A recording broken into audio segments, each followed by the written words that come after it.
کل صورتم مثل بچهای فرشته و الهی است، ولی ابروام اینو بچهای نازی آباد یاخچی آباده. لباتم مثل چون مرغای سلطان آباده.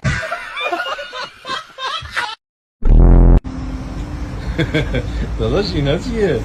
داداش یه ملک معامله کردیم، فامیلامون کونشون آتیش گرفتم تقسیم کنم بینشون. این برای زنداییمه.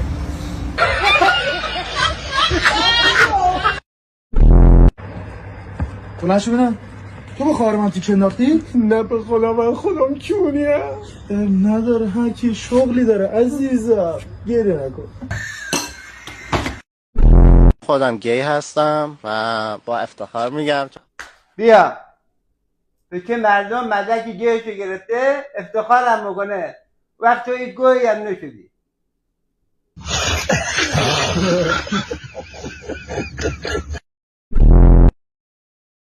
خسته نباشی. سلام، خوش اومدید. ببخشید گل بنفشه دارید؟ نه متاسفانه.